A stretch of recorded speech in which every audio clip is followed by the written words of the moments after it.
Uncensored, no holds barred talk. 24 hours a day, 7 days a week. This is Global Reality Radio Network.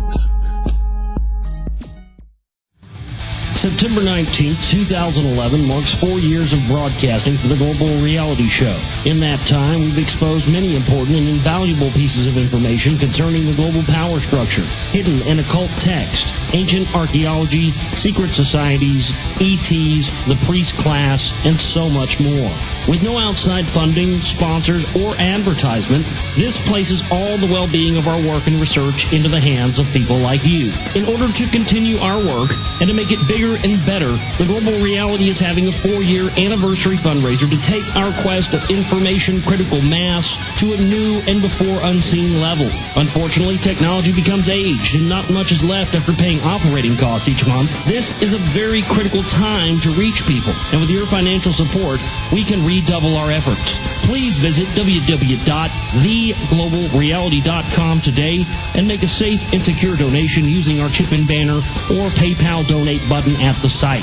Why give your support to a phony political stooge when you can support real underground media by the people? I'm Josh Reeves, and this is the Global Reality Radio Network.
Live edition of the Global Reality right here on the Global Reality Radio Network. I'm your host, Josh Reeves. Thanks for being here with us tonight for another late night Moonbat edition of the broadcast. It is Friday. We hadn't had a Free-for-All Friday in a while, but hey, here we go. Free-for-All Friday, September 9th into September 10th, 2011. And we are live here tonight, so wake up the neighbors and wake up the dog and kick the cat and get everybody rambunctious and hog wild and ready for some live radio here for you tonight. My website where this broadcast originates from is www.theglobalreality.com. It's www.theglobalreality.com. That's where you can find all of the links to listen live to the stream. Turn my headphones up real quick. Turn my headphones up. Turn them shits up. So you can also find the archives there to listen to the past shows that we've done. All the past couple of weeks, I feel like all the information over the past couple of weeks has just been important on all these past couple of weeks worth of shows. So if you've missed any shows over the past couple of weeks, definitely go and check over the archives and go back and listen to some of those shows. I think last night's show was important if you didn't hear all that one. All of them this week have been really good. Last week, too. So definitely check that out there. My documentaries are up there at the website as well. You can watch them all for free. We also have copies of my first film. This is a 4-year anniversary, not only of my broadcast, but also of that film. 9/11 New World Rising, Global Domination in the 21st Century. That was the first film that I made. Came out in just a couple of weeks before I started my radio show in 2007. And it's kind of been the little film that could put a lot of blood, sweat, and tears into making that film. And got a really good reception. It's really what got me on air, I think, what got me going on the radio show, got people really put me on the map, so to speak. And I'm still really proud of that film because a lot of people today still mention that film to me, and they say, "Man, I really liked that film. I really enjoyed it. I thought it was really great." There's a lot of I've had people who know a lot about 9/11 say, wow, you actually had some info in there that I didn't know, I hadn't heard before. Why is that? And little did I know when I made that film that the answer to that question, there's pieces of info in there that I haven't seen in other 9/11 films. Why is that? I would find that out just a few short weeks later when I did my second show and had former Canadian diplomat, writer, researcher, and author Peter Dale Scott on the show. And that's when he first told me about the Council for National Policy and all these right-wing groups that never get any play in the right-wing controlled patriot movement, so-called truth movement, half-truth movement. And that's what set me on this course we are now, and working on finishing up Volume 2. So, but that film was really what got me got me all started, and it came as a result of the 9/11 group that I was working with at that time. And I just kind of got some help, and a lot of people chipped in the group, and we put the film together and put it out. We had a showing, and people have told me that was the 9/11 film they first saw when they first learned about 9/11 and woke up to it, was that film, and that's amazing. That's more than I ever thought that would happen with that, and so that is up there as well. There's just a few short copies left. I think we have only a very few. Small amount copies of those left. We actually did find some of the original first cut DVDs that were only ever sold, I think, at the premiere of the film, and some of those got found, and so we've got several of those as well too. But you can buy those over at the website, theglobalreality.com, as well as music CDs up there as well by the Demigods. Jamie Reeves, Delphi, there's all kinds of stuff up there under the music CDs. Global Reality Chat Room, don't want to forget that. At the website, everybody's in there tonight. Come on in the chat room and hang out and listen to the show live here or anytime. Exchange info, meet a new friend. You never know what's going to happen in the chat room at theglobalreality.com. Again, it's our 4-year anniversary this month, and if you have suggestions for guests, people you'd like to hear me have back on the show that maybe I had on the show in the past and hadn't had on in a while, please send over those suggestions, globalrealityshow@gmail.com, and I'll do my best at trying to put together some good guests for the 4-year anniversary coming up. September 19th is when that will be. We'll be celebrating that here all month. And please support our fundraiser. We've been having our 4-year anniversary fundraiser, and we're slow going on that right now. But if anybody wants to chip in on that and help out, please do so. Any amount is welcome. We also have the donate button there. Please use that because it's been kind of slow this week. So please help out if you can. Tonight, we're going to get into listener emails. We'd love to have some from you. globalrealityshow@gmail.com. That's globalrealityshow@gmail.com. You can send them all in there. And I'll do my best to get them to me here on the show tonight. You can send those in anytime to globalrealityshow@gmail.com as well. And I will read those on the following show. If you send one on the weekend, or generally Mondays is jam-packed full of news and jam-packed full of emails because we get all the stuff from the weekend. So that's good. So if you want to send stuff during the weekend anytime, you're welcome to do that. I don't know that we have any very many emails tonight. Let me see. I don't think we have, one or two. I don't really think it's a heavy email night tonight. I just see 2 so far. One from George. George says, "Hey, dude, I couldn't let that one comment slide that you made about all the blacks going crazy if Obama gets shot." And I also said, it could go either way. They might shoot Ron Paul or shoot one of, some teabagger or something to make them, the crazy cracker Christians, go nuts.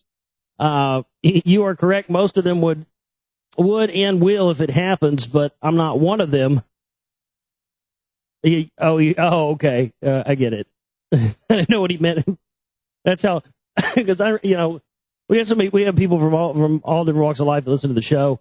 I so very rarely think about color or any of that stuff anymore, just because, if you've been around different types of people for so long, it just doesn't even faze you. I mean, I worked at a freaking pizza place with nothing but Chinese people for 4 years. So, being around, it just doesn't really even phase you that much anymore. But he just said that I'm correct. Most of the blacks would go crazy, but if it happens, but he's not one of them. Okay. Fine that he's black. All right. Well, I didn't know that, George. Not that it matters, but I was confused there for a minute. I mean, he's like, I'm just an idiot. It's just, my brain had a fart because I was sitting there thinking, all the blacks are going to go crazy if they shoot Obama, and I'm not one of them. I was like, well, I'm glad you're not going to go crazy. Oh, okay, there we go. At least not crazy, upset, deranged at all whites and start hunting the KKK. Oh man, I'd like to see that in a sketch comedy. Come on, boys, we're going to hunt us some white crackers tonight. I'd love to see that. I guess instead of the other way around. I'd probably be happy, even though I know it's wrong to celebrate the suffering of others.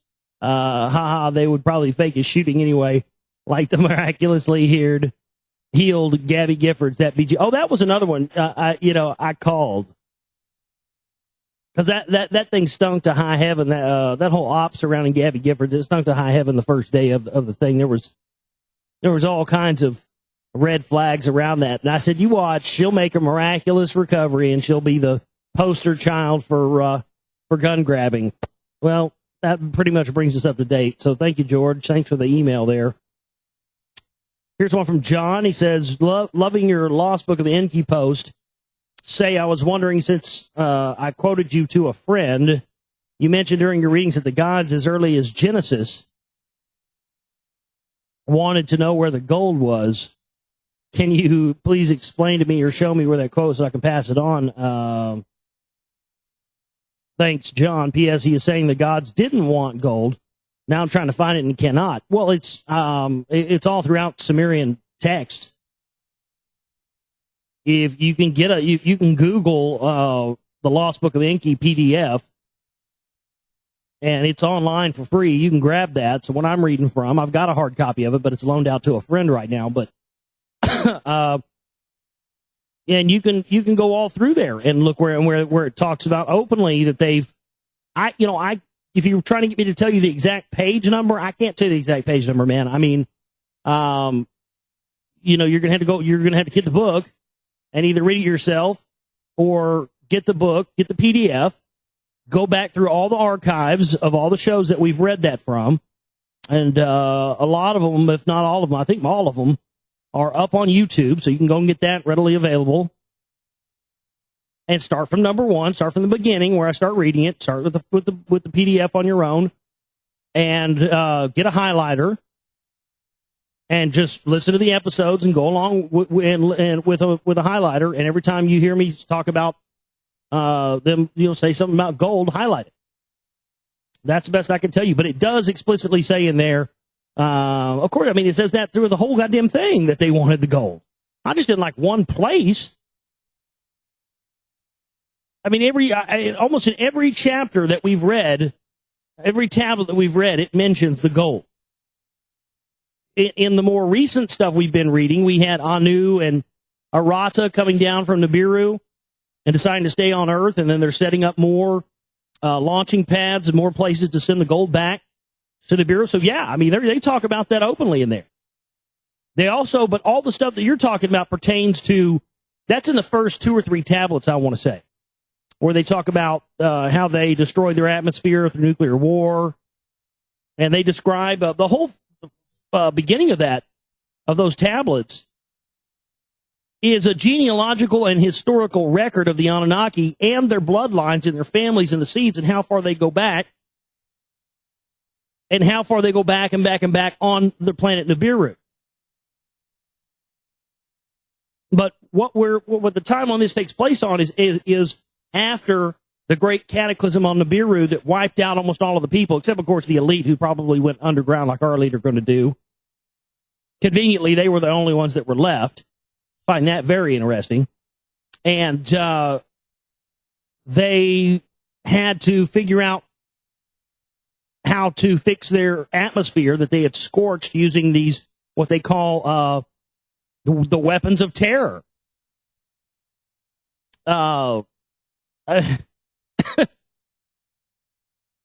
So it's all in there, man. You just, sometimes, as I explained last night, doing your own research is very important, and also doing your own work sometimes is very important. But that's, to me, that's the best way, best advice I can give you on how to do that and find out that that information. There you go.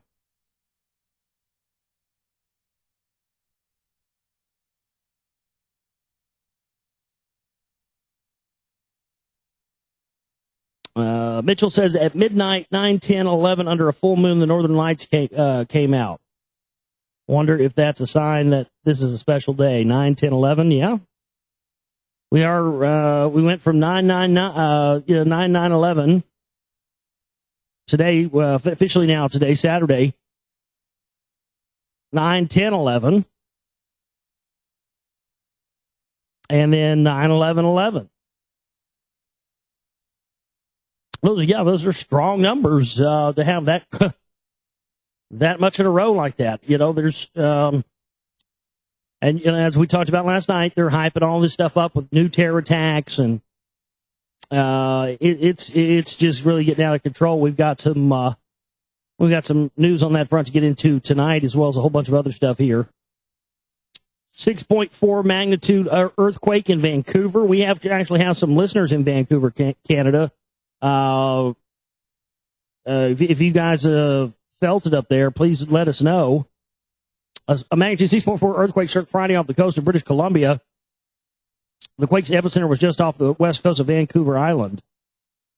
The event was not the time to generate a tsunami, but the point is, we've got earthquakes happening in a major uptick all over the planet. And they're swarming all over all parts of California, all around the borders of California.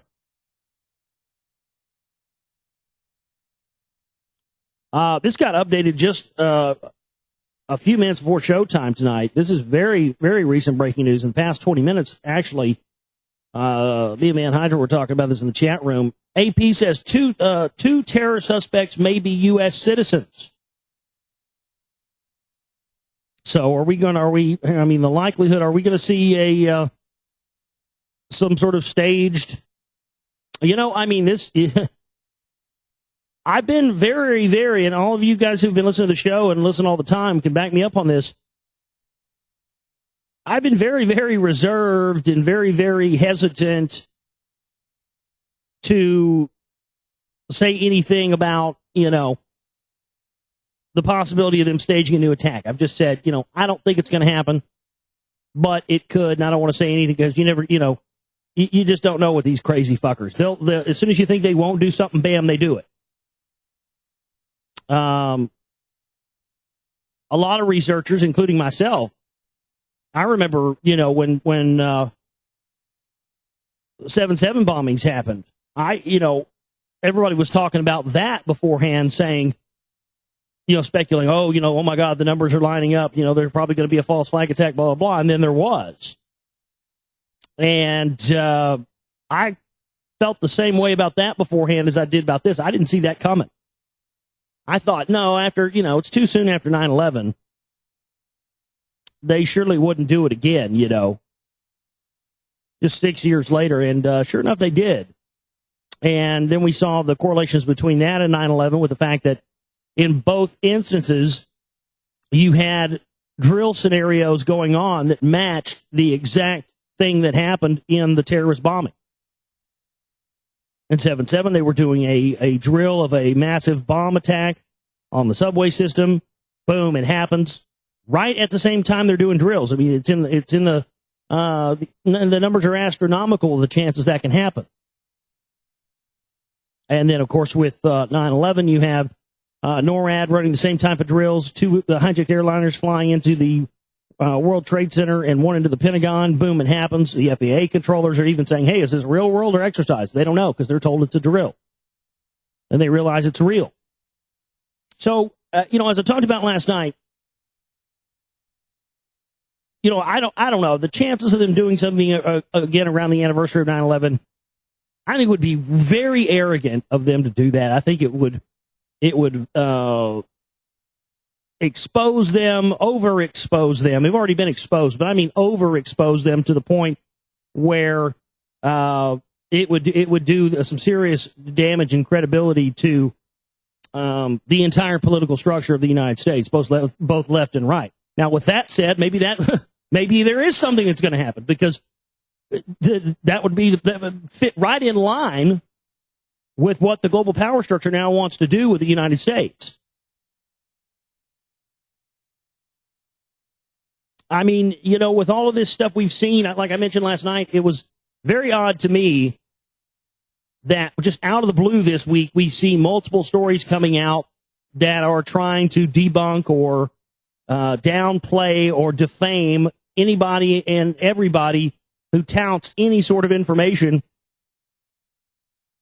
pertaining to anything that questions the official story on anything, not just 9/11. I mean, we had one that came out this week that was about the moon. This shuts up the moon naysayers forever. Like, come on. You guys just chose to have to choose to do that. They're not letting the New York firemen and police, first responders, in at the ceremony on Sunday. Reason for that is they certainly do not want those heroes, those first responders that were there, talking to regular people and talking to other people, or going up to, senators and congressmen and saying, Congressman, nobody's ever been able to tell me why we heard explosions in the basement before planes ever hit the buildings. They're not going to allow that to happen. What was that you said? Because then it's harder for them to put a lid on it. They can put a lid on everybody else and just say, oh, those are kooky conspiracy theories and everything else. But the fact of the matter is,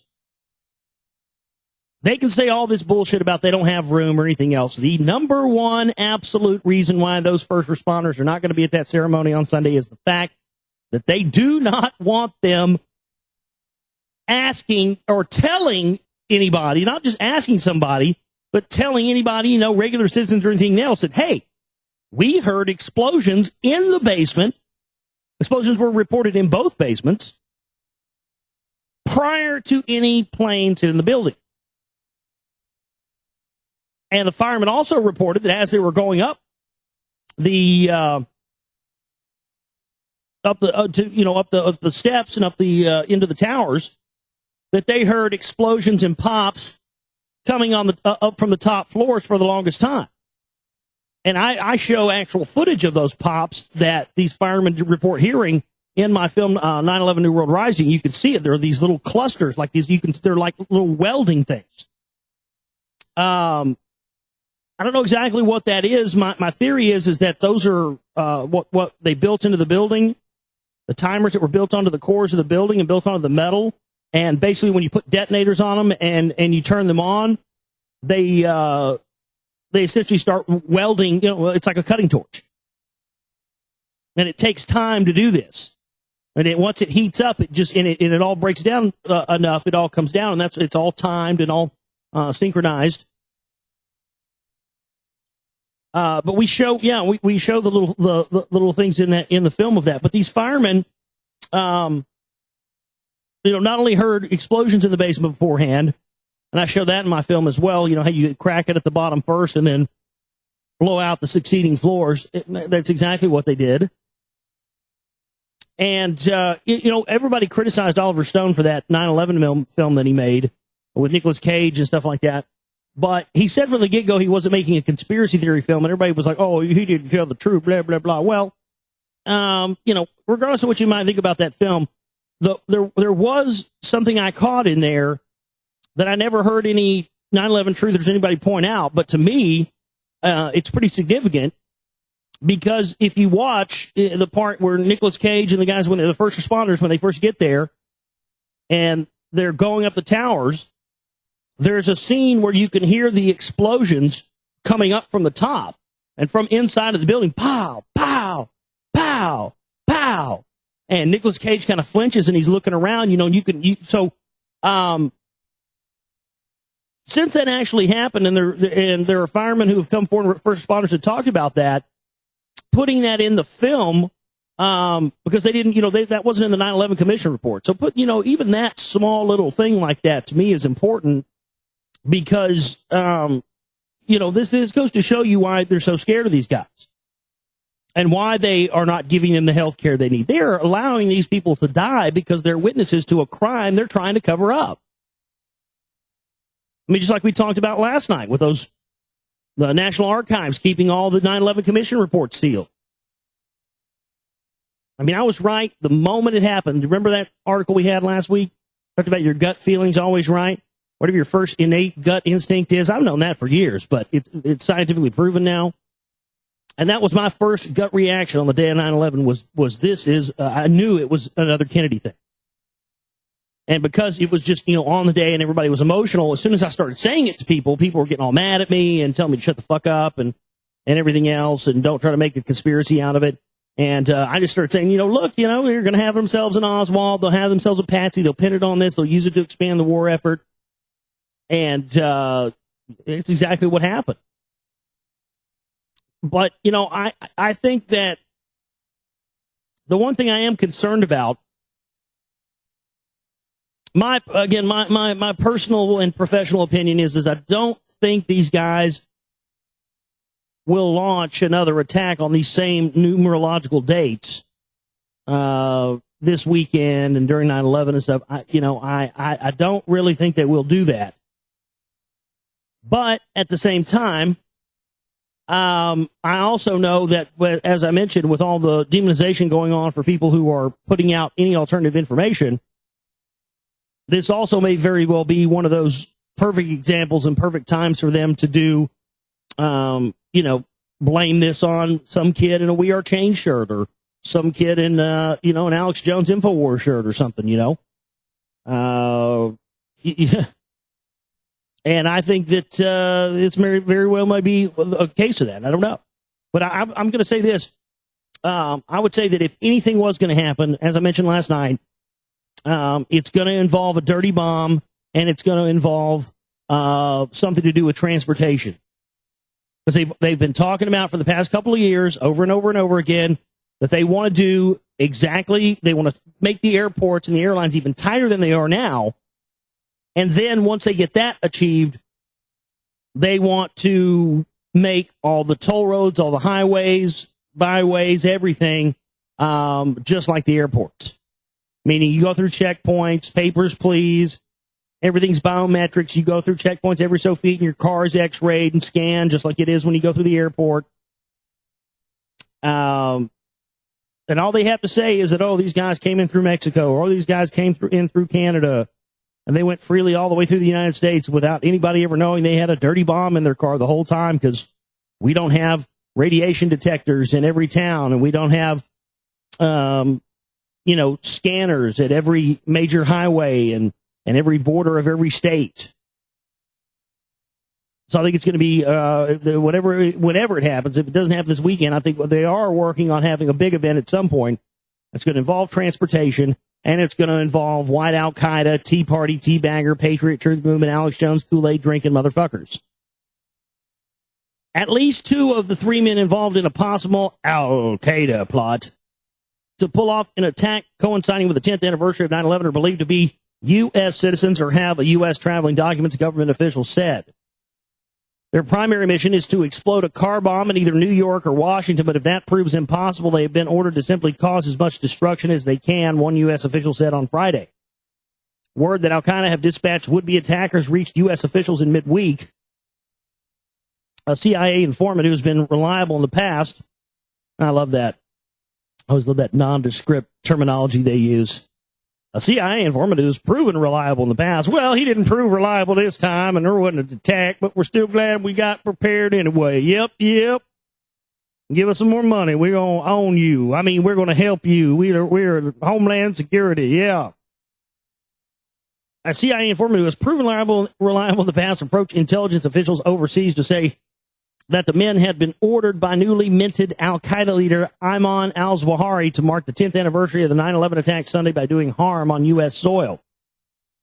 The tipster says that the would-be attackers are of Arab descent and may speak Arabic as well as English. Counterterrorism officials were looking for certain names associated with the threat, but it was unclear whether the names were real or fake. Counterterrorism officials have been working around the clock to determine whether the threat is accurate, but so far they've been unable to corroborate it. Right. But again, why do they put this stuff out? Well, they put this stuff out because they have this weird thing. I don't know if anybody else has ever noticed this but me, but they have this weird thing where all the conditions have to be perfectly right. There's been many whistleblowers and people who've said things about government ops where people wouldn't believe how many times a day, or how many times through the course of the Cold War we came, within minutes of thermonuclear war, and most people would shit themselves, not be able to sleep at night if they knew how many times that happened. And it's kind of that same similar situation.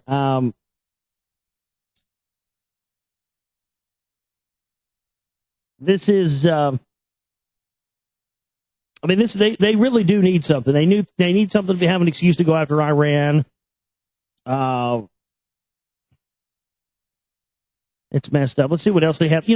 I think now that I've been wondering about this, I've said this for years, that since technology is generally stuff that we were hearing about and reading about 10 years ago or 10 years from now, they've had, or whatever you start hearing about now, they've had for 10 years. Like there were things I remember reading about, like the X-37B, the unmanned little stealth thing. That was conspiracy theory 10 years ago. Now they're admitting that they're using those, and they've rolled those out, and they have particle beam weapons on them, for God's sakes. And I've often said that you watch, probably when we get close to the 10th anniversary of 9/11, we'll probably start to see some of the things that people have theorized were used, drones and weird targeting things and all this stuff, and possibly space-based weapons and holographic stuff. Who knows? But that's something I've been keeping my eye on. I think we are starting to see a lot of that come out. Well, we saw the Boeing laser thing. They admitted they had that a couple of years ago. That little side-mounted laser thing. People speculated that that's what they used to make the initial impact hole. But this is very interesting. The U.S. Army is ordering weaponized soldier-launched kamikaze suicide drones. That's what I thought for years was what hit the Pentagon. A little some kind of drone painted up with American Airlines colors with a big, large wingspan loaded full of explosives. Crashed in the side of the Pentagon. It blows up, and boom, there's no wreckage left. There's no tail section. The plane didn't break apart. There isn't a big, planes that big never vaporize. That's another fable. They got every goddamn person on the planet to believe a plane that gigantic just vaporizes when it hits rock. There should have been a fucking tin can there on the Pentagon lawn the size of a fucking sperm whale. But all they found was a little bitty, little piece of tin that had some American Airlines colors painted on it. Oh, there it is, Bob. Yeah, that's all that's left of her. Ain't no bodies, ain't no seats, ain't no luggage, ain't no metal. Damn. But these are these portable handheld drones that are kamikaze drones. They fly into shit and explode.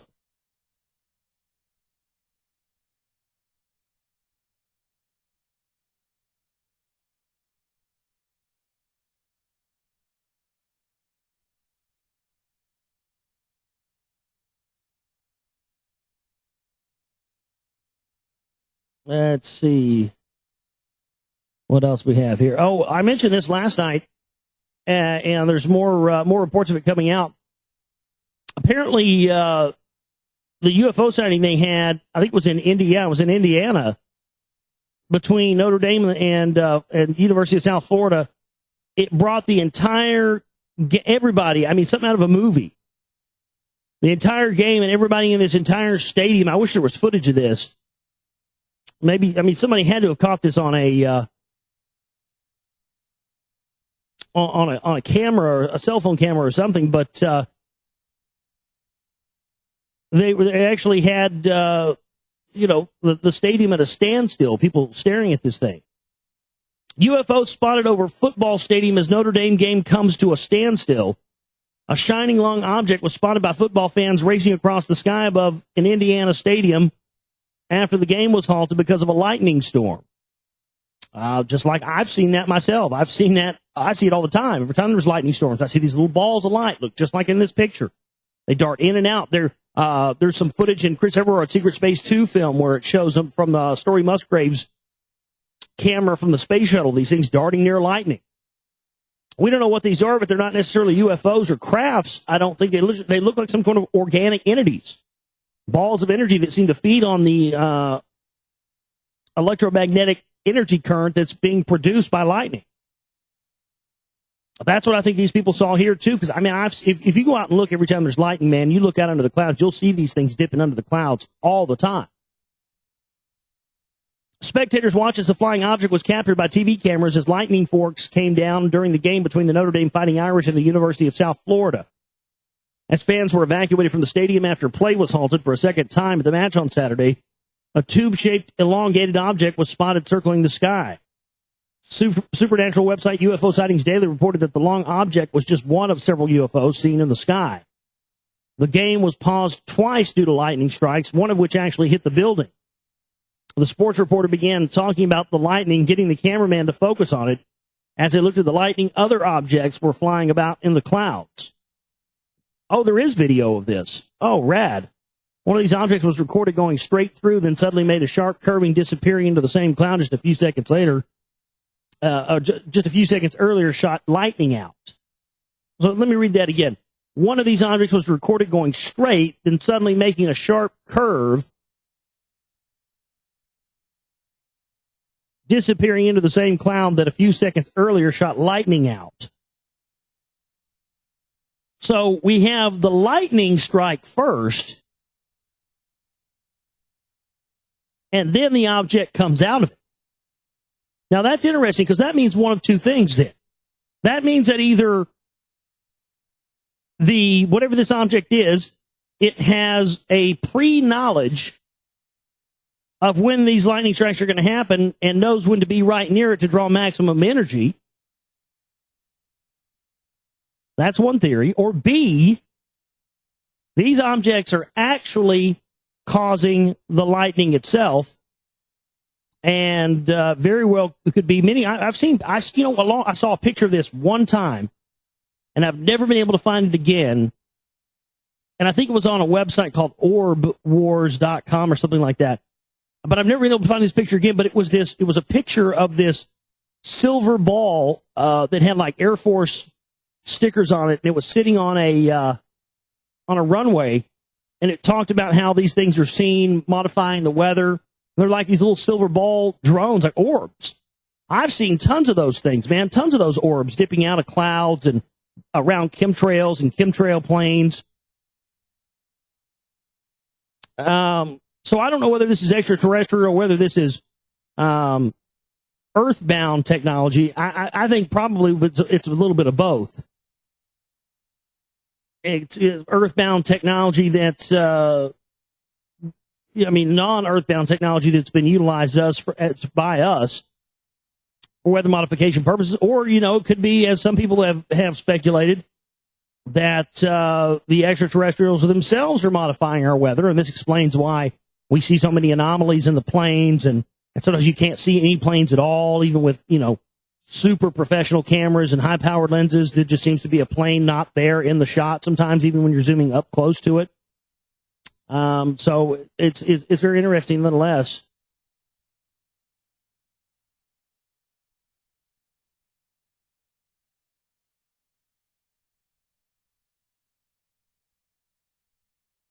Last night we talked about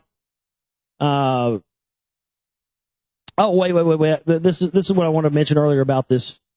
I talked about the dirty bomb thing. It seemed I talked about that last night when they were first saying that, they were upping the terror alert for 9/11 weekend. Lo and behold, just like I said, here we go. Now they're saying that, that it actually may be a dirty bomb that they're going to use. And again, this is The timing for this is right, man. I'm not going to get up here and make a prediction and say, yes, they're for certain going to do something over this weekend, because that's what they want us to think. But at the same time, if they did, I wouldn't be surprised. I wouldn't be surprised at all. But says a hacker group broke into NBC News' Twitter account Friday, sending a series of tweets about a terror attack on Ground Zero to the news outlet's 129,000 followers.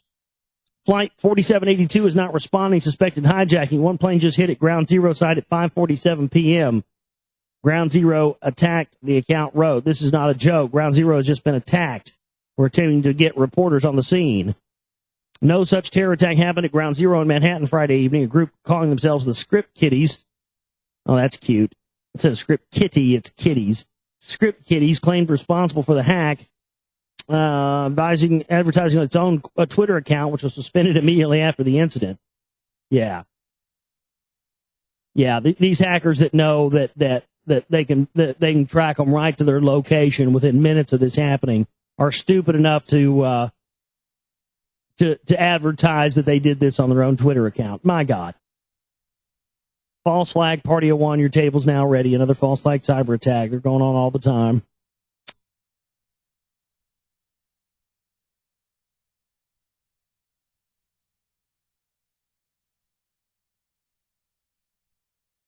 Last night we mentioned the phony debates that were happening last night, and how they're running the same script they ran last go round with Fraud Paul. And, oh, he's a kook, he's retard, he's stupid, he's dumb, blah, blah, blah, blah. And then he wins the poll at the end of the debate, just like he did last time. And everybody goes, oh, see, people really want Fraud Paul. And then they put this,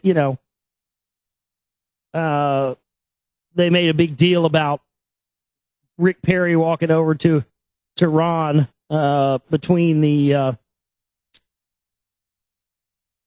the commercials. Yeah. There's a picture there in the chat room. You want to double click that so you can read the caption. But apparently he walked over and said, I told you once already, Ron, I'm the butch and you're the bitch. With his finger all stuck out, But the interesting thing about this, I didn't watch the debates. I didn't watch the footage. I just read the clips about the highlights. But I did hear one interesting thing that piqued my interest about this, and that was that Fraud Paul apparently brought out some dirt on Rick Perry about his support of Al Gore. And he said he's not even really a Republican. He supported Al Gore, blah, blah, blah. Al Gore reflects on Rick Perry. GOP presidential hopeful Ron Paul is reminding voters that rival Rick Perry not only used to be a Democrat, he backed Al Gore for president in 1988. So what does Gore remember about Perry? USA Today's Dan Vergano interviewed the former vice president and got his thoughts on a couple of issues in the GOP race. I remember Rick Perry from that campaign. He was one of a number of Democratic legislators who endorsed my candidacy in the 1988, and I was happy to have his support. Gore told USA Today, I don't know what has happened to him since then. Perry, of course, went to the GOP and has been a governor of Lone Star State since 2000. So I find that highly interesting that from the standpoint of, okay, Ron Paul's going to be the guy that's, because his attack was, well, you talked about leaving the Republican Party. That was Romney's attack. All their attacks were all based on their own allegiance to their particular party. It was just a pissing contest for who could prove that they were the most, they were the biggest and best Republican. Not that they would fix anything if people actually did vote for them, or not that they would actually change anything. And see, the Ron Paul fanatics and the brainwashed Kool-Aid drinkers, they're just too fucking blind to this guy and all this party politics stuff in general. And they won't see it for this, even though it's the truth. But Ron Paul is just as much of a stooge and a phony as the rest of these Republicans, and he's up there playing the game and playing the puppet show just like the rest of them. I can't believe you can't see that. You know, he goes after Rick Perry and says, you're not even a Republican. You support Al Gore. Oh, you used to be a Democrat. I'm a better Republican than you. And then Ron Paul acts like, oh, well, no, I don't like all these Republicans over here. It's the same game Alex Jones plays. That's what the whole CMP, Council for National Policy, does. They run all of these stooges, run divide and conquer ops between the people within their own individual party, and then get everybody to basically compromise on who they say is the best person, but whoever the best person always ends up being whoever the best fall guy is that they need. Right? They ran McCain last time because nobody in their goddamn right mind was going to vote for any Republican after Bush, so they had to put in the worst possible candidate they could to get Obama in. Now, nobody in the right mind still would elect another Texan. So regardless of what happens here, either way, they're running that op yet again. And then what does Romney do? Romney plays the same thing. Romney plays it back to Paul as he played it on Perry and says, well, I recall reading, my name is Mitt Romney. I recall reading you were thinking about leaving the Republican Party, Dr. Paul. You ever notice how the guy yells every time he talks? I recall you were going to leave the Democratic Party, Dr. Paul, over things you didn't like that Reagan was doing. Again, there he is questioning Ron Paul's Republicanism. You're not as mighty of a Republican as me, Ron Paul, because you're not Mormon, sir. He didn't say that, but, and then, bam, that's 2. Did they go for 3? Did they go for the trifecta? Yeah, they sure did. They went for the trifecta. Here comes Perry swinging back. Well, Ron Paul, blah, blah, blah. I mean, it's unbelievable that people still buy into this crap. All 3 of those, all those people up there. This is why the Council for National Policy doesn't tell you where they meet at. This is why they meet 3 times a year in total secrecy. Nobody knows where they're at. No major media is allowed in. Why is that? The Bilderberg Group, we know where they meet, right? We have their membership lists. CFR, we know when they meet. We have their membership list. Trilateral Commission, we can walk up to the front door of that fucking place. But the Council for National Policy, you are not allowed to know who their current members are, number one. You are not allowed to know where they meet, what they're discussing, who's there. Now, I don't care who you are and what you believe. You ought to have a goddamn problem with that. Everybody's made such a big deal out of the Bilderberg Group, but we actually find out the minutes of what they talked about. Now, granted, they're not going to tell you everything they talk about. That's a fact. But, God, you ain't even getting that out of the Council for National Policy. That example that I just gave you from the debates last night is a perfect example as of why. Because in those closed-door meetings, you've got Ron Paul and Mitt Romney. All of these, and Michelle Bachmann and Rick Perry. Every one of these clowns has connections, either direct or indirect, to the Council for National Policy. All the way around the board. And that's what they do in the Council for National Policy meetings. The Republicans divide into little groups. Ron Paul and the neoconservative libertarians over here. Teabaggers, Tea Partiers, hardline conservatives, Christians, fundamentalists. It's all broken down into little factions. And each one of the little factions of republicanism has its own poster child, its own poster boy, its own representative. That's why they had to bring Sarah Palin and Michelle Bachmann in, because of the they had a complete unrepresentation of females in the Republican Party in a big way ones that were actually making up the power structure. And after Hillary Clinton, they had to have somebody on the other side. That's how they've got Sarah Palin, Michelle Bachmann, all these clowns now. But they're running it all over again. And that's, to me, that's a key thing to understand about the Council for National Policy. That's one of the questions, of why should you care about the group and be concerned with them? That's one of the answers. Because in these meetings is where they are given marching orders. And when they figure out, okay, how are we going to run this? How are we going to do this? Okay, well, we'll stage, for instance, like when the cameras are off, we'll make sure that those people catch still pictures of me going over and berating you. I mean, it's stage theater, man, of the highest level. When Spielberg and Lucas and all those guys make films, they have a budget, right? Well, the people who are putting on the elections have an even larger budget than those directors have. A much, much, much, much, much larger budget. That's what you have to think of, understand and realize about all of this illusion stuff. The guys that are creating the illusion have, you're going to create the illusion well based on how much you have to invest in that illusion. Just like with films, the more you have to invest in that illusion you're creating with that film, the more believable it's going to be, right? Well, that's macrocosmically what the whole master plan is. They have the money to spend to create the perfect illusion. That's what's going on. But that's why you need to be concerned about the Council for National Policy. One of the reasons. There's a lot more than that.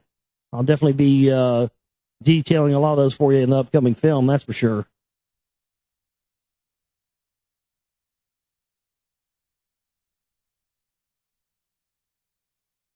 Let's see what else we have here tonight. Antibiotics may be permanently altering the guts of humanity. This is from Popular Science. Interesting stuff here. If you're one of the people worried that the overprescription of antibiotics is leading us towards biological calamity, you're not going to like this. Writing in the journal Nature this week, Martin Blasser of NYU's Langone Medical Center makes the case that antibiotics aren't just leading to highly resistant superbugs, but they are permanently altering our bacterial microbiomes, and not for the better. Our microbiomes are collections of bacterial microbes that we carry around with us all the time. Those symbiotic little bugs that live on our skin and in our esophagi are very importantly in our guts. And while we've long known that a cycle of antibiotics prescribed to kill off an infection can also kill off some of our most important beneficial microorganisms, the general line of thinking is that once the cycle of antibiotics ends, our microbiomes correct themselves and the natural order of things return. Blasser presents arguments otherwise in an editorial that suggests that our gut bacteria is permanently affected by a cycle of antibiotics and that the impact is so profound that it might be time to seriously consider not giving antibiotics to anyone other than the very young and pregnant women. Early evidence from my lab and others hints that sometimes our friendly flora never fully recover. These long-term changes to the beneficial bacteria within people's bodies may even increase our susceptibility to infections and disease. Well, there you go, Bubba. They've known this for years. This guy will probably, they'll probably find this guy who discovered this hung in his apartment next week. He just couldn't go on. Can't tell me any of those stories we've had. I've literally got up here and read stories about, massive free energy breakthrough. Oh, my goodness. The scientists, credited with this. And then you read the story next week. The scientist who came up with the free energy breakthrough last week was found with a self-inflicted gunshot wound to the head in his car with a suicide note. He said he couldn't go on, blah, blah, blah. It's like the woman who was found, who hung herself in her penthouse 2 days after she discovered the cure for cancer. That's good stuff. And, of course, they never follow up to, well, what happened to that cure she found? What about that? Well, it died with her. Yeah. Probably what's going to happen to these guys as well. It's from the Daily Mail. Is laser fusion the future? Britain and the U.S. join forces as laser flash releases more power than the whole world is using. Britain has joined forces with America to investigate a high-tech new way of producing clean energy, not from wind or waves, but from firing huge arrays of high-powered lasers at pellets of hydrogen. The process causes the hydrogen atoms to fuse together into helium, the same reaction found in hydrogen bombs and stars such as our sun, but in a controlled reaction that can power homes and businesses. Recent experiments at America's National Ignition Facility, NIF, have produced huge bursts of energy from the technology using a stadium-sized building housing an array of 192 lasers, which fires a 500 terawatt flash at a drop of hydrogen atoms just 1 millimeter across. For the instant during which the NIF's laser is fired, it uses more power than the electricity consumption of the whole of America, but the returns are increasing. Oh, so it takes that much. See, that's... It says here that the laser flash releases more power than the whole world is using. In an experiment this week, a burst of power was released from the fusion reaction that was equivalent to the entire world's consumption. Okay, so it takes more power than the electricity consumption of the whole of America to fire this thing up once, but... But once you do fire it up, you get more energy than the entire world's energy consumption. Well, that's a pretty damn good return, I'd say. But, the inventor of this will probably, decide he can no longer go on next week, and he'll probably, off himself. They always do that. I mean, can you imagine that? Every time somebody comes up with a breakthrough energy or energy device or cure for something, I always just can't go on living just a few short days after that. Amazing thing. The UK company On Rutherford Appleton Laboratory have now formally joined forces with the American facility in a meeting of London's Royal Society. Oh, the London Royal Society's in on this, huh? Well, controlled nuclear fusion, the reaction of a hydrogen bomb is controlled, is a holy grail of clean energy that scientists have caught to crack since the 50s. Something will happen, and they'll be like, oh, we can't do that. Too dangerous. Too many opened up too many wormholes, too many demons came through there, yep.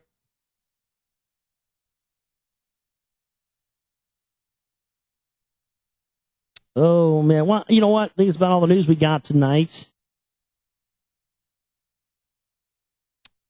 Any more emails tonight? No, don't see any more emails either. All right, well, if that's the case, then we're going to take a break, come back, get into the Lost Book of Inky for you here tonight on the show. And it's getting close to the end, so we're going to try to get through quite a bit of our reading here tonight on the broadcast. All right, back here with you on the Global Reality, right here on the Global Reality Radio Network. I'm your host, Josh Reeves. Thanks for being here with us tonight for another late-night Moonbat edition of the broadcast.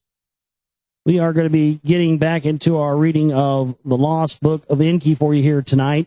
And we are getting very close to the end of the book here, so we'll probably get through a great deal of it here tonight on the show. We're picking up on page 296 for those of you following along at home. Page 296. Now this is the account of how Marduk Supreme himself declared and built Babili, which we know as Babylon. So that's where we're going to be picking up tonight. Again, my website, www.theglobalreality.com. And globalrealityshow@gmail.com if you want to send an email in to me for me to read on air, a question, a comment, suggestion for a guest for our 4-year anniversary, that's where you send it to. Now this is the account of how Marduk Supreme Being himself declared and built Babili, and how Inanna, warrior kings commanding, made blood flow and allowed sacrileges. So see, now we're getting into how Inanna, through her greed, started bringing about the origins of blood sacrifice. Again, yet another thing that was introduced to us by these so-called extraterrestrial gods. After kingship to Urim and from Unag-Ki was transferred, Nanar and Ningal smiled on the people. as his rank of 30 befitting as the god of the moon, Nannar, was worshipped. As the count of the moon in the months of the year, 12 festivals each year he decreed. To each of the 12 great Anunnaki, a month and its festival were dedicated. Throughout the first region to the Anunnaki gods, great and lesser ones. Shrines and sanctuaries were built. The people could directly pray to their gods. Now see, that's where we start to see this changing around. Because even the Anunnaki themselves refer to the creator of all things, and they talk about how sometimes some of the things that happened to them could only have happened if they were decreed by the creator of all.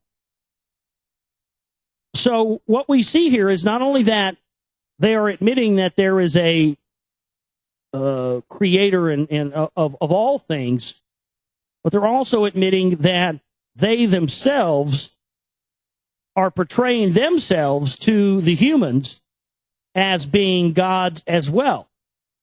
So right there, that's a very, very important admission. Shrines and sanctuaries being built all over the world so that people could directly pray for their gods. Now, to me, this coinciding with the first occurrence of Inanna bringing blood sacrifice to humans is a very, very interesting thing. That's where we see direct evidence that blood worship, blood sacrifice, things like what the Mayans did and other groups and other tribes, and what we even see in warfare today, like we talked about last night with John D. and the macrobes, we start to see that these two things go hand in hand. The setting up of religion, the deifying of the Anunnaki, of these extraterrestrials as gods themselves, while at the same time also bringing about blood sacrifice. And this goes a long way towards trying to find out and really understanding where the origins of the elite, the New World Order, and the Illuminati really come from. And, the blood and think about Catholicism. You take in the blood of Christ, the body of Christ. That's blood ritual. That's the taking into the body. So where do you think that came from? That came from these people. In the first region, civilization from Ki Engi spread to other neighboring lands. In the cities of man, local rulers were designated as righteous shepherds. Artisans and farmers, shepherds and weavers exchanged their products far and wide. Laws of justice were decreed. Contracts of trade and espousal and divorce were honored. In schools, the young ones studied. Scribes and hymns and wisdom they recorded. Abundance and happiness were in the lands, but quarrels and encroachments were also there. All the while, Inanna and her skyship roamed from land to land near the upper sea with the Utu. She frolicked. To the domain of her uncle Ishkur she went. Dudu, beloved, she called him. To the people who in the upper plain of the two rivers dwelt, Inanna took a liking. The sound of their tongue she found pleasant, and she learned to speak their language. By the name of the planet Lamu, which we know as Mars, in their tongue they called her Ishtar. And there again, another thing that some people have problems wrapping their mind around. Inanna, Ishtar, Columbia, Queen Semiramis, it's all the same thing.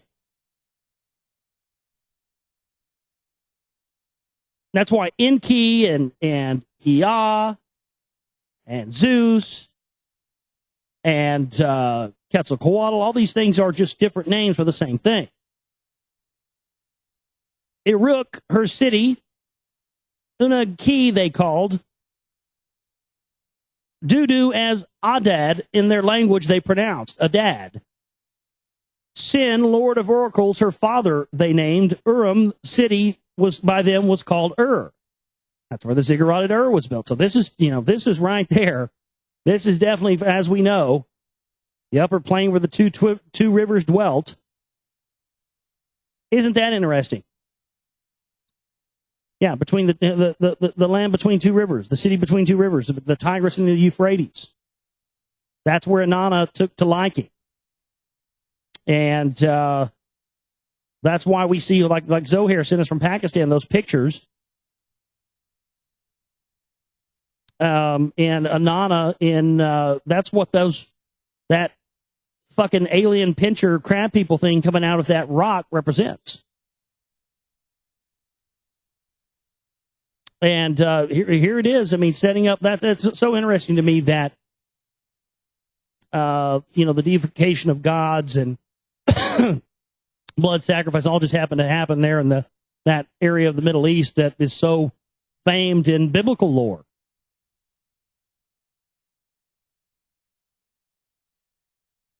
Shamash, bright sun in their tongue, they called Utu, and him too they worshipped.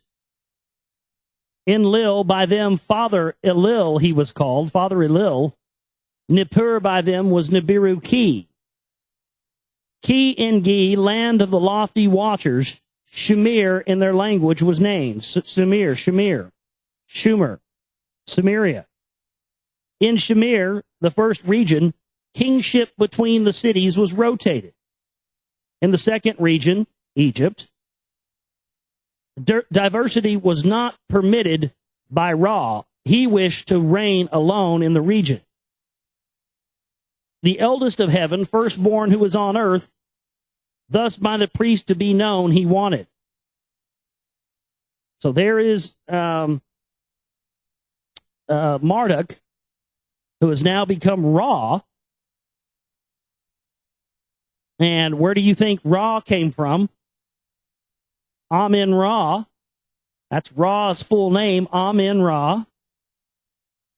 When you say amen, where do you think the origins of that was? When you say, every time you say amen, you are giving thanks to Ra or Marduk, the Anunnaki god. And what coincidentally enough did Amen Ra also bring in? Anybody? Monotheism. The basis of Judaism, the basis of Christianity, the basis of Islam. And boy, it just happened to be in that area in the Middle East. God, that's just a coincidence. Amen Ra was the founder of monotheism, the idea of one God and to worship one God alone. Oh, I mean, that is the proof. Only someone who wanted to be a God would do that, because you notice that in the Bible, it's always talking about plurals.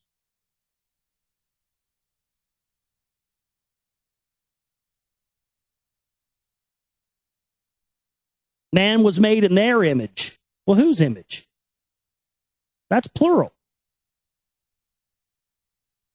So he wanted to make sure that the priests who would take over power after, I guess after these, there were no more of these Anunnakis left, but the priests, he wanted to make sure the priests knew that he was the firstborn and is the eldest person that is left that came from heaven, and what they refer to as heaven is their planet Nibiru. Isn't that something? All these years, all these Christians, I hope when I die, I go to heaven. I hope when I die, I go to that alien planet. Your grandmama's not around with us anymore, son. She went to Nibiru. Yeah, it's going to be a long flight, but she's going to be all right, baby. She's not in pain anymore. Grandma went to Nibiru, baby. It's all right. Jesus. The foremost from the earliest times, so he decreed in the hymns to be called.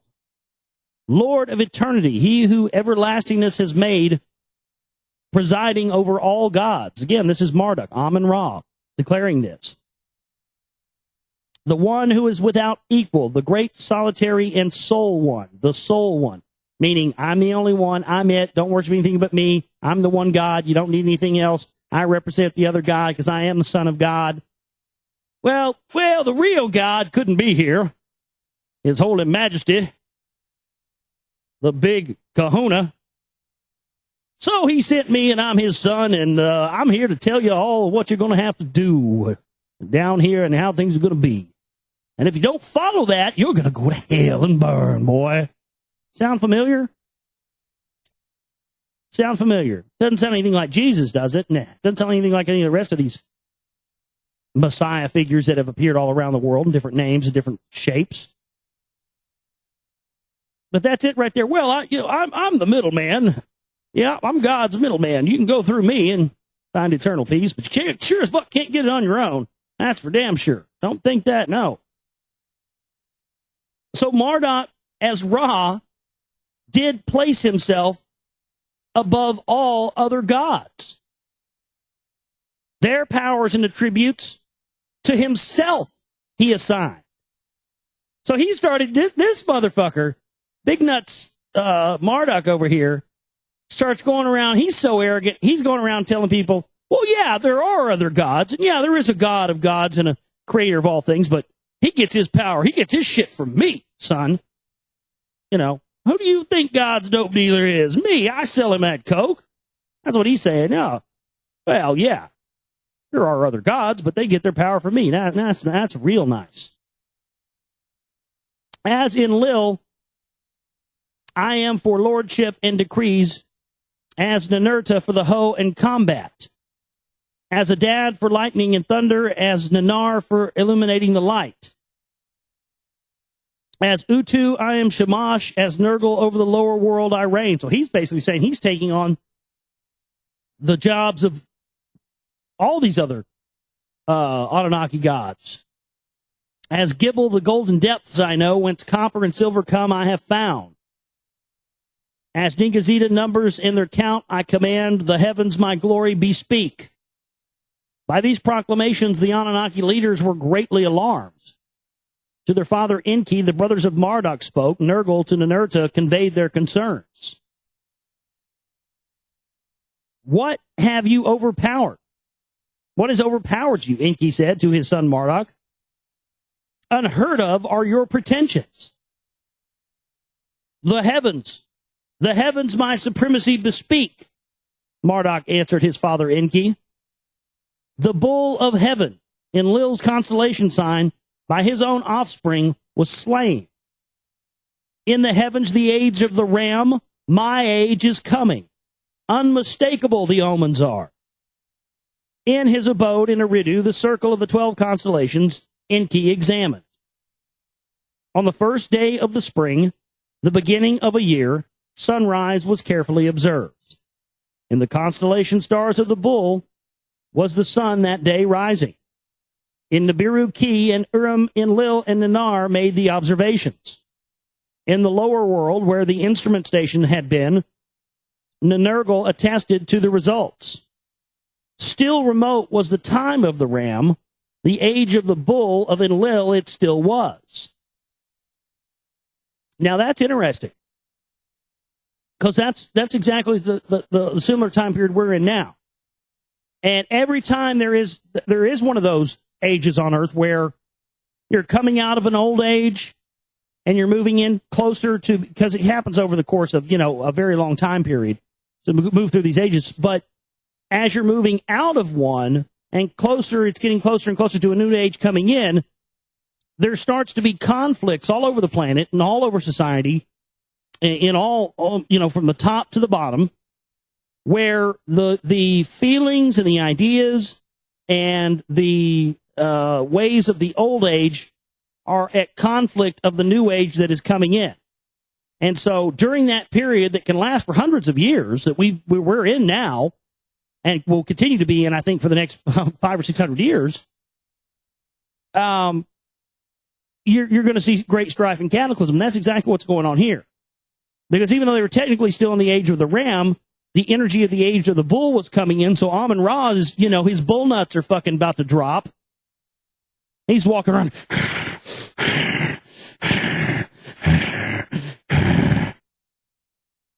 Raging like a bull, right? And the energy is overtaking him. He's ready, he's ready to rule. He's ready to rule over the domain but that energy that's taken over him is at odds with the fact that the energy of Enlil in the age of the ram is still very much there and still very much will be for a period of time. So, but that's interesting. So is that an explanation to maybe you and me? Is that what's going on now?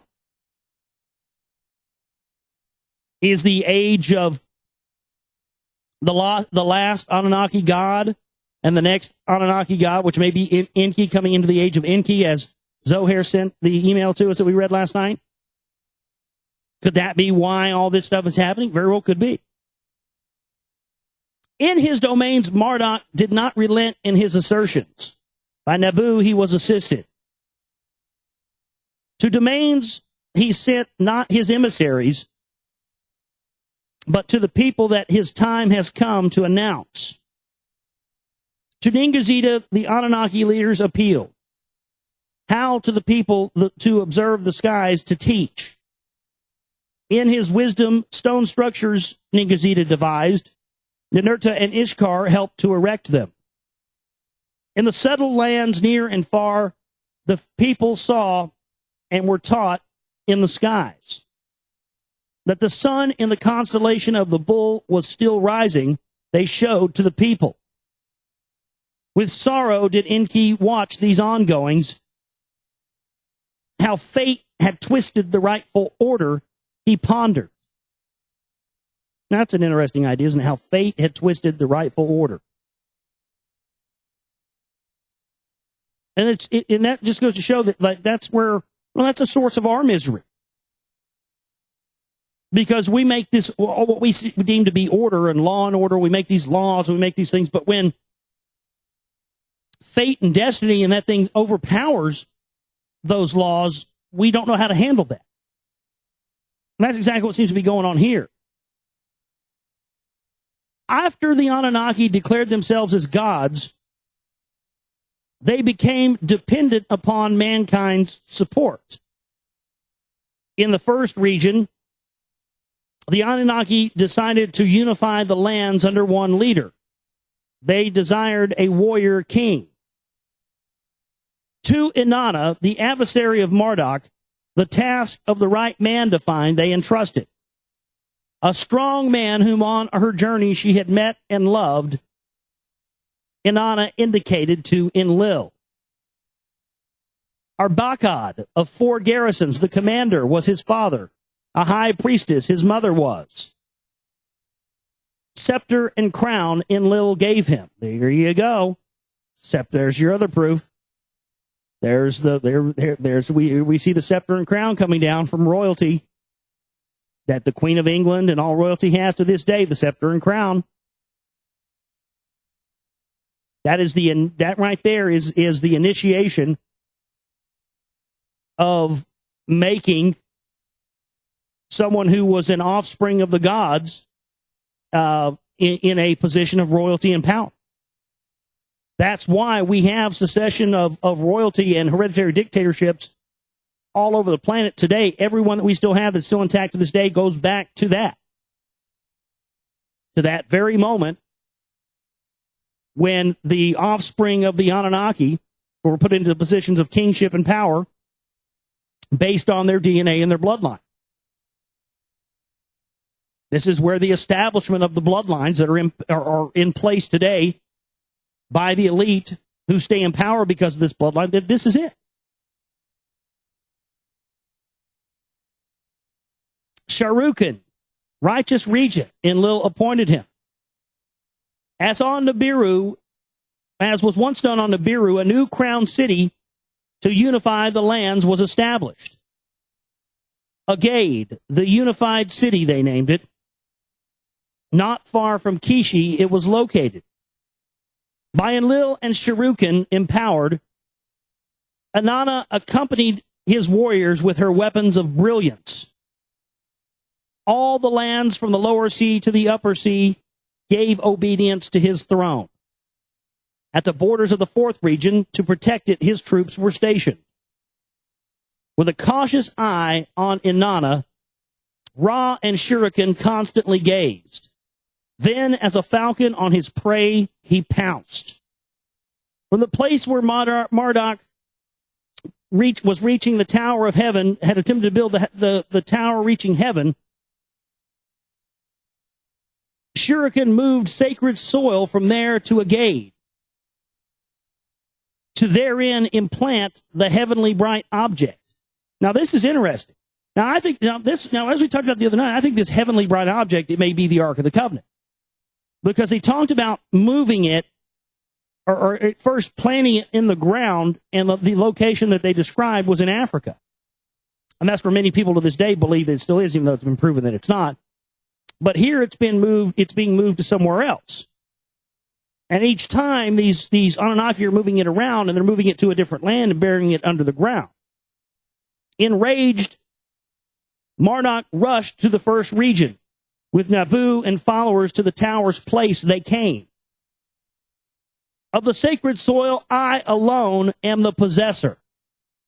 By me, the gateway of the gods shall be established. Bow, chickie, bow, bow, baby. You hear that?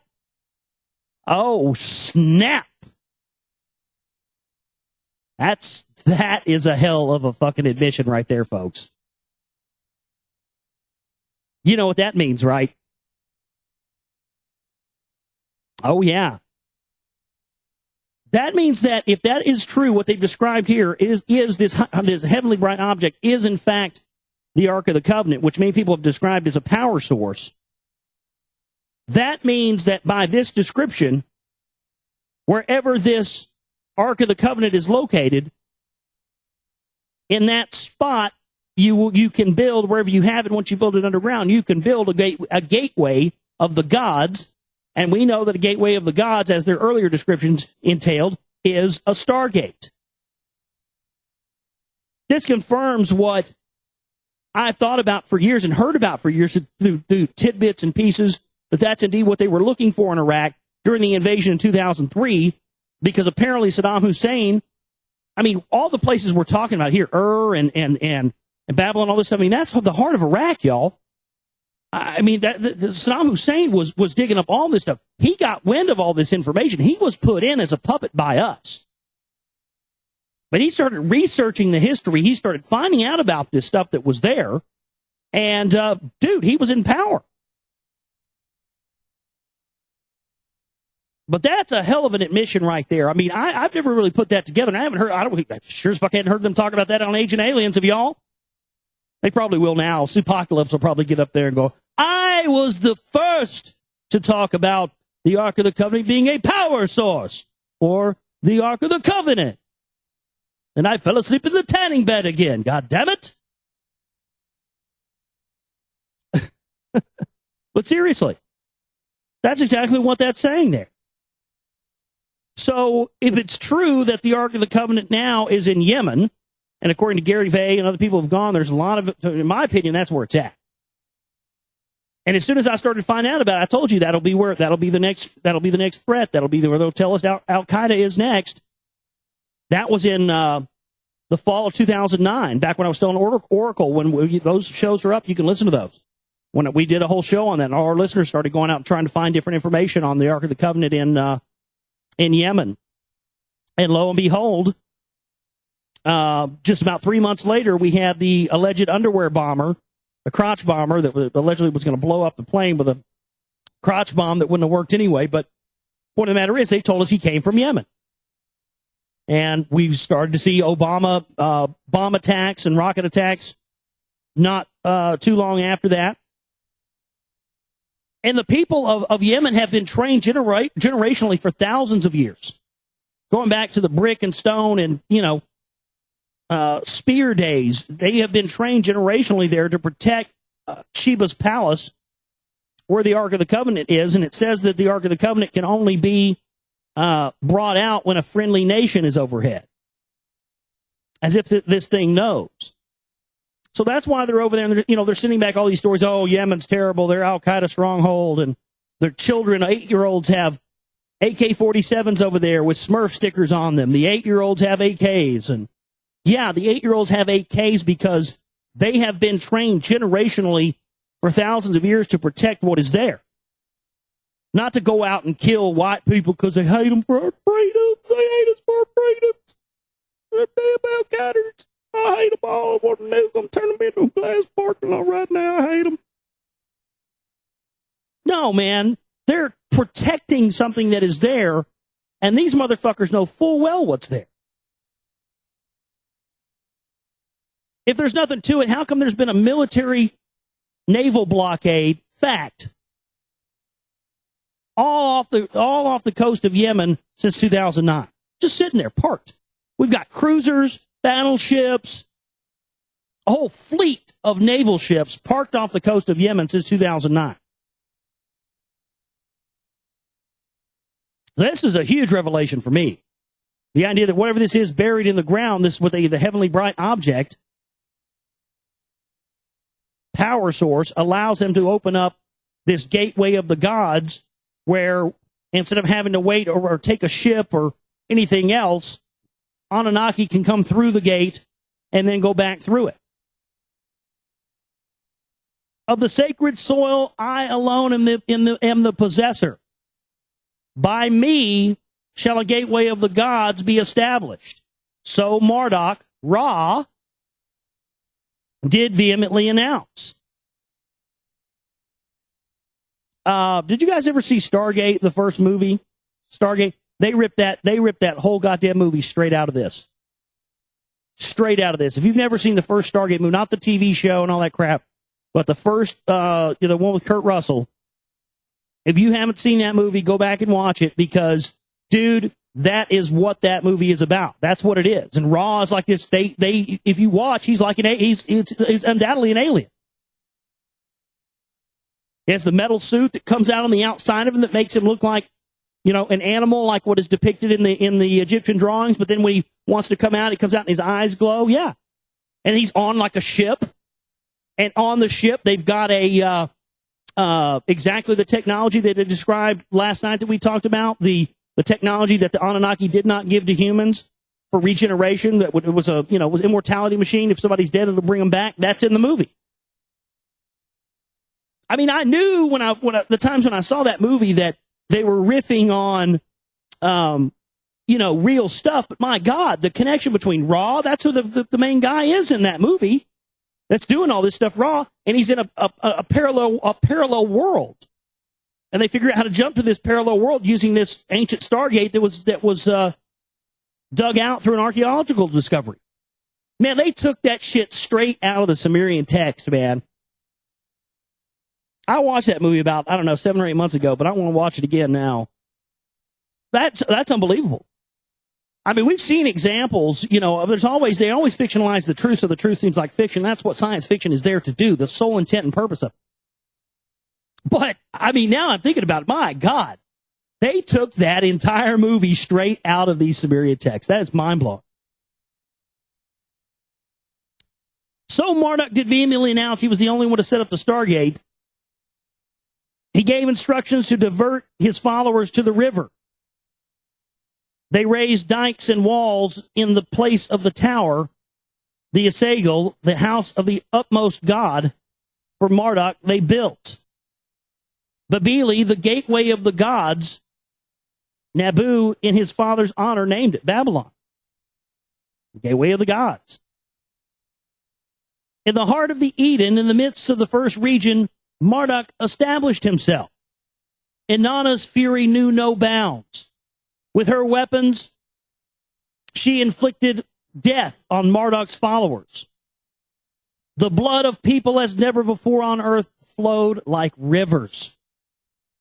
To his brother Marduk, Nergal came to Babili. For the sake of the people of Babili to leave, he tried to persuade them. Let us peacefully wait for the true signs of heaven, Nergal said to his brother. Marduk agreed to depart, and from land to land he watched the skies as he traveled. Amun, the unseen one in the second region, was henceforth called Ra. Okay. So that's when we start to see Amun Ra come in. So Amun, the unseen one in the second region, was Ra henceforth. So he became Amun. That's interesting. He was Ra first. Then he went to another land and watched over that land from the skies. And as he went to the second region, the first region being the Eden, he went to the second region, which we know was still Egypt, went back there and watched from the skies. So that's interesting. So essentially what these guys did, that's choice. That's choice. They faked their own deaths. They told their followers after they set up their societies that they had died and gone on to the afterlife, but they didn't die and go on to the afterlife. They went to another region and went up in their ships and watched over their area from the sky. That's genius. That's genius. For a while, Inanna was appeased. Two sons of Shuriken were his peaceful successors. Then on the throne of Agade Shuriken's grandson ascended, Naram Sin. By Sin Loved, he was called. Sin Loved was this guy named. This guy was named Sin Loved. In the first region, Ninurta and Enlil were absent. They had went to the lands beyond the oceans. In the second region, Ra was away. He traveled to other lands as Marduk. So this guy's going around, what a pimp. He's going to these other lands. Hello, I am Marduk. I have returned. Worship me. Here I am. Okay, Marduk is off to die again. Maybe he will return one day. Until I return, though, worship me. Worship me, because I'm going to return one day. And all of you unbelievers who didn't believe I was coming back, hellfire and brimstone for you bitches. All right, peace. I'm out. Then he flies over to some other region. Hello, I am Ra. I've returned. Yes, I am your great God, Ra, the one true God. I've returned. You thought it was dead, but I have returned. Guess what? Any of you bitches that didn't believe in me, didn't believe I was coming back, guess what you're going to get? Yep. Hellfire and brimstone, motherfucker. That's ridiculous. This is your religion, ladies and gentlemen. This is your religion right here. He just fucking rolling all the time. Yeah, I'm Ra. Yeah, that's me. Yeah. Oh, you don't believe in me? Suck Satan's cock. Her chance was in her hands to seize all power. Inanna envisioned to seize all lands of Naram Sin, the lands that she commanded.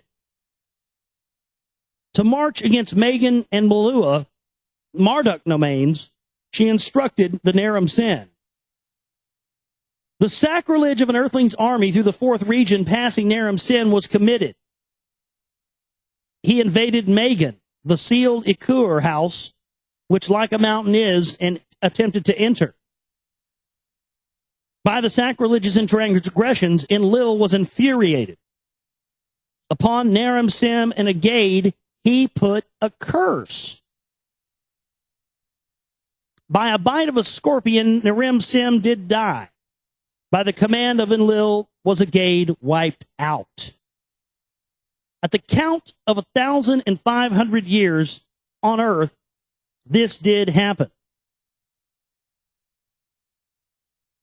Now, this is the account of the prophecy by Galzu and to Enlil to envision. So, that leaves us at the top of page 30, or actually towards the bottom. Right in the middle, rather. We'll get it right eventually. 301, page 301. And we're going to leave it right there tonight. Man, interesting stuff here. All this stuff we've been reading. The connection of the Ark of the Covenant and the Stargate thing, that's huge. That's huge. You certainly didn't hear that on Ancient Aliens, I don't think. Good stuff there.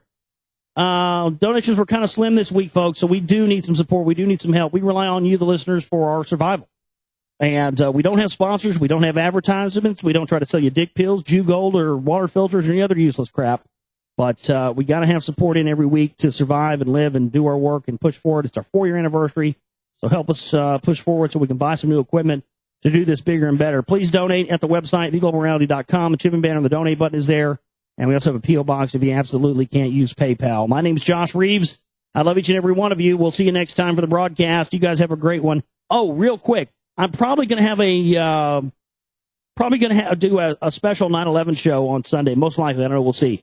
So definitely, it'll probably be early in the time. Check the chat room out for info, and I'll let you guys know when we're going to do that. But I think I am going to do probably a 9/11 type show on Sunday this week, a special edition. So definitely stay tuned for that. You'll hear this show rebroadcast right after this, and then we'll have a marathon of all the week shows over the weekend. You guys have a great one. Take care.